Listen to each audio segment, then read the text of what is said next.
Scam అంట. ఏం scam నాకు అర్థం కాల. లిక్కర్ స్కామా? ఎట్లా ఉంటుంది లిక్కర్ స్కామ్? నాకు తెలియగడుగుతాను. లిక్కర్ ప్రభుత్వం అమ్మితే స్కామ్ ఉంటుందా? లిక్కరు ప్రైవేట్ వాళ్ళకి ఇస్తే స్కామ్ ఉంటుంది. ప్రభుత్వమే లిక్కర్ అమ్ముతుంటే షాపుల్లో పెట్టి స్కామ్ ఎందుకు ఉంటుందండి? ఎవరు లంచాలు ఇస్తాడు? నాకు అర్థం కాలేదు. లేదు, ఏదన్నా కొత్తగా ఏదైనా డిస్టిలరీకి పర్మిషన్ ఇచ్చారా జగన్మోహన్ రెడ్డి గారు? ఒక్కడి కూడా ఇవ్వాల. ఇవ్వకోకుండా లంచాలు ఇస్తారా? గత ప్రభుత్వం కన్నా, అంటే చంద్రబాబు నాయుడు గారి ప్రభుత్వం కన్నా తక్కువ రేటుకి అమ్మితే లంచాలు ఇస్తారండి? ఉన్న బెల్ట్ షాపులు రద్దు చేస్తే లంచాలు ఇస్తారా? ఇస్తే లంచాలు ఇస్తారా? లేదు, పర్మిట్ రూములు ఎత్తేస్తే లంచాలు ఇస్తారా? ఉంచితే లంచాలు ఇస్తారా? మేము వచ్చాం, బెల్ట్ షాపులు ఎత్తేసాం, పర్మిట్ రూములు ఎత్తేసాం, ప్రైవేట్ ఇక్కడ నుంచి తీసేసాం, ప్రభుత్వం ఏమో నడిపింది, ఒక్క డిస్టిలరీకి పర్మిషన్ ఇవ్వలేదు, అన్ని డిస్టిలరీకి సమానంగా ఆర్డర్లు ఇచ్చాం. మాకు ఎవరు లంచాలు ఇస్తాడు? నాకు అర్థం కాలేదు. లేని స్కామును సృష్టించటం,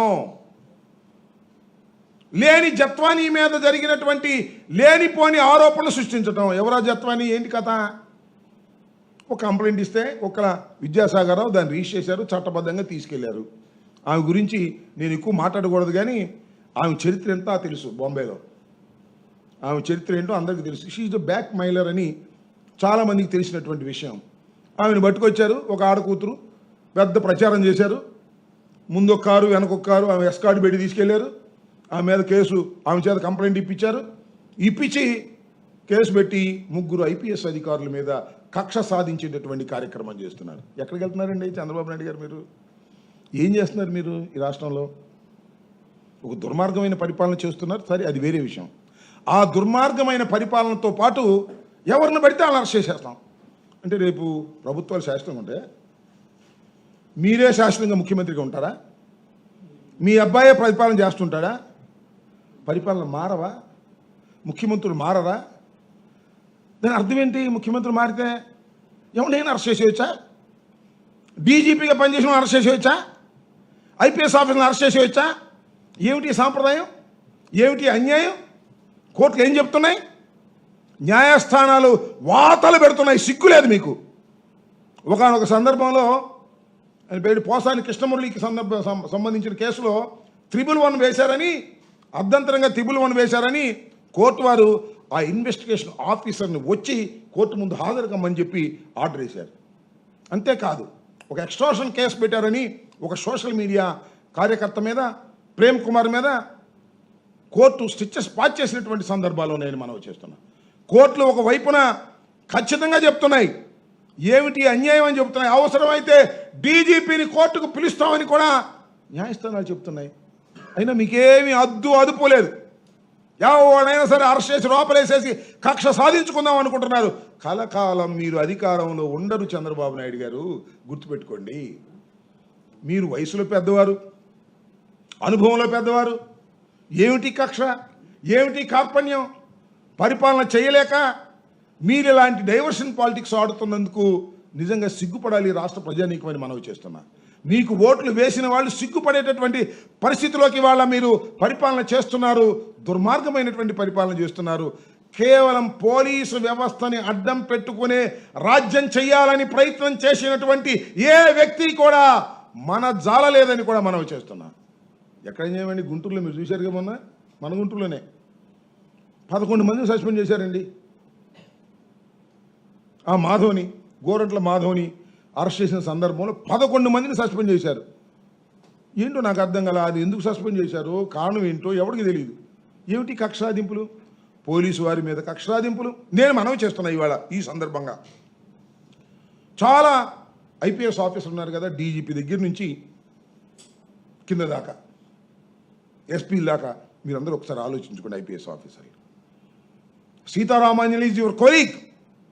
సీతారామాంజలి గారు పనిచేశారు, టాటా పనిచేశాడు, విశాల గున్ని పనిచేశాడు. మీలాంటి అధికారులే వారు, గుర్తుపెట్టుకోండి. వాళ్ళ ముగ్గురిని ఇవాళ మీరు ఈ ప్రభుత్వం వేధిస్తుంది, మిమ్మల్ని అడ్డం పెట్టుకొని మీరే అరెస్ట్ చేసి తీసుకొచ్చింది. రేపు ప్రభుత్వాలు మారితే మీ పరిస్థితి ఏంటి? మిమ్మల్ని కూడా అరెస్ట్ చేసేయచ్చుగా. మీరేమన్నా చట్టాలకి దీనికన్నా పెద్ద ఈ సాంప్రదాయానికి అతీతులా మీరు? చెప్పండి, నేను అడుగుతా ఉన్నా. ప్రతి ఐపీఎస్ ఆఫీసర్ ఆలోచించుకోమని మనం చేస్తున్నా. మీ విధి నిర్వహణలో అరెస్ట్ చేస్తారు, మమ్మల్ని కూడా అరెస్ట్ చేస్తారు. చాలామంది అరెస్ట్ చేశారు కదా, జగన్మోహన్ రెడ్డి గారిని అరెస్ట్ చేశారు, అరెస్ట్ చేయలేదా? పివి నరసింహారావు గారి మీద కేసులు పెట్టలేదా? ఇందిరాగాంధీని అరెస్ట్ చేశారు, అరెస్ట్ చేయలేదా? జయలలితను అరెస్ట్ చేశారు, చేయలేదా? వాళ్ళందరినీ ఇక మళ్ళీ వచ్చి అరెస్ట్ చేస్తారా ప్రభుత్వాలు వచ్చి? ఐపీఎస్ ఆఫీసర్ని. ఏమిటి అన్యాయం? ఏం చేస్తున్నావు చంద్రబాబు నాయుడు గారు? నాకు తెలియక అడుగుతాను. చాలా అనుభవజ్ఞుడు కదా నువ్వు. కలకాలం ఇలాగే ఉంటావా? ఉట్టికట్టు ఊరేగుతావా? ప్రభుత్వాలు మారవా? నువ్వు అపోజిషన్లోకి రావా? నీ అబ్బాయి అపోజిషన్లోకి రాడా? దుర్మార్గమా? ఏం దుర్మార్గం ఇది? నేను తెలియక అడుగుతాను. ఎవరిని పడితే అని అరెస్ట్ చేసేయటం, ఎవరు నీకు వ్యతిరేకంగా మాట్లాడితే వాళ్ళని అరెస్ట్ చేయటం. అంటే అరెస్టులు చేసి జైలులో నింపేసి నాయకుల్ని, వైఎస్ఆర్ కాంగ్రెస్ పార్టీ నాయకుల్ని నువ్వు రాజ్యం చేద్దాం అనుకుంటున్నావా?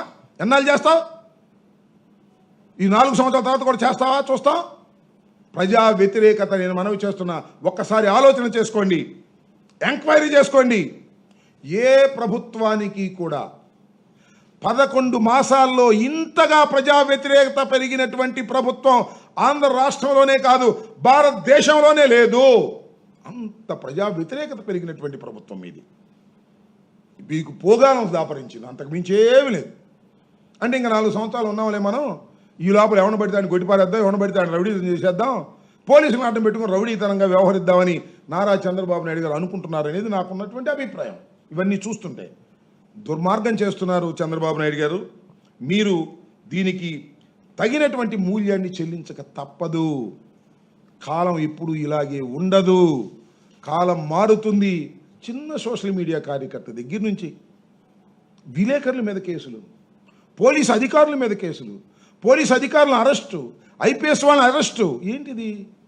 మరొకసారి చెప్తున్నా, ఐపీఎస్ ఐఏఎస్ అధికారులు ఉన్నారే, వాళ్ళు ఒక చట్టబద్ధ పరిధిలో పనిచేస్తారు. చట్టాన్ని దాటి వాళ్ళు వ్యవహరించడానికి వీల్లేదు. ఒక ఎఫ్ఐఆర్ ఉంటే ఆ ఎఫ్ఐఆర్ మీద ఎంక్వైరీ చేసి దెన్ దే విల్ అరెస్ట్. నేను అడుగుతా ఉన్నా, జత్వానీని అరెస్ట్ చేసినప్పుడు కోర్టులో ప్రొడ్యూస్ చేశారు కదా, కోర్టు రిమాండ్ ఇచ్చింది కదా, బెయిల్ తీసుకున్నారు కదా. జత్వానీ కేసులో మీరు ముద్దాల్ని పెడితే ఆ ముగ్గురికి బెయిల్ వచ్చింది కదా. ఇవాళ సీతారామాంజలిని తీసుకొచ్చి కక్షాదింపు కదా. అంటే జగన్మోహన్ రెడ్డి గారి దగ్గర పిఎస్ఆర్ ఆంజనేయులు గారు ఇంటెలిజెన్స్ ఆఫీసర్గా పనిచేశారు కాబట్టి, ఆ ఇంటెలిజెన్స్ ఆఫీసర్గా పనిచేసినప్పుడు నన్ను అరెస్ట్ చేసి 53 రోజులు జైల్లో పెట్టారు కాబట్టి మొత్తాన్ని అరెస్ట్ చేసి పారేస్తా అంటే ఏమిటి కక్షాదింపు చర్యలు? నాకు అర్థం కాలేదు చంద్రబాబు నాయుడు గారు. ఇది చాలా దుర్మార్గమైనటువంటి పద్ధతుల్లో ఇవాళ చంద్రబాబు నాయుడు గారి ప్రభుత్వం పనిచేస్తుంది. నేను ఒకటి మనవి చేస్తున్నా, బాబు గారు, చంద్రబాబు గారు, కలకాలం ఇలా ఉండదు నాయన. దీనికి నువ్వు మూల్యం చెల్లించక తప్పదు. నువ్వు చెల్లించకపోతే మీ అబ్బాయి ఎక్కడికి బారో. ప్రపంచం చూస్తూనే ఉంది, ప్రజలు చూస్తూనే ఉన్నారు, చట్టాలు చూస్తూనే ఉన్నారు. అడ్డగోలుగా మీరు మీ మీద జరుగుతున్నటువంటి ప్రచారాన్ని, అంటే ఐ మీన్ మీరు అసమర్థ పరిపాలన చేస్తున్నారనే ప్రచారాన్ని, ప్రజల నుంచి వచ్చినటువంటి ప్రచారాన్ని, అమరావతిలో దోపిడీ చేస్తున్నారనే ప్రచారాన్ని, విశాఖపట్నంలో దోపిడీ చేస్తున్నారనే ప్రచారాన్ని, మీ శాసనసభ్యులు ఎక్కడ పడితే అక్కడ లూటీలు చేస్తున్నారనే ప్రచారాన్ని డైవర్ట్ చేయటం కోసం అధికారుల్ని అరెస్ట్ చేయటం, స్కాములు లేకపోయినా స్కాములు ఉన్నట్టుగా సృష్టించి వైఎస్ఆర్ కాంగ్రెస్ పార్టీ నాయకుల్ని అరెస్ట్ చేయాలనేటువంటి ప్రయత్నం. కాకాని గోవర్ధన్ రెడ్డి గారిని అరెస్ట్ చేయాలి, మిథున్ రెడ్డి గారిని అరెస్ట్ చేయాలి, ఎవరినైనా అరెస్ట్ చేయాల్సిందే. అందరిని అరెస్ట్ చేసి జైల్లో పెట్టాల్సిందే. ఏం జైల్లో నుండిపోతాం? వారు జైల్లో చచ్చిపోతామా? మమ్మల్ని అందరం జైల్లో పెట్టి జైల్లో చచ్చిపోతామా? రాదా బెయిల్? సంవత్సరానికి కానీ వచ్చిందిగా బెయిల్. ఏంటి అన్యాయం, దుర్మార్గం? చంద్రబాబు నాయుడు గారు, నేను మనవి చేస్తున్నా, చాలా తప్పు చేస్తున్నారు చంద్రబాబు నాయుడు గారు. వయసులో పెద్దవారైనటువంటి మీరు, 75వ పుట్టినరోజు జరుపుకున్న మీరు గుర్తుపెట్టుకోండి, దీనికి తగ్గ మూల్యం చెల్లించక తప్పదు. జాగ్రత్త అని కూడా ఈ సందర్భంగా నేను హెచ్చరిస్తూ ఉన్నాను.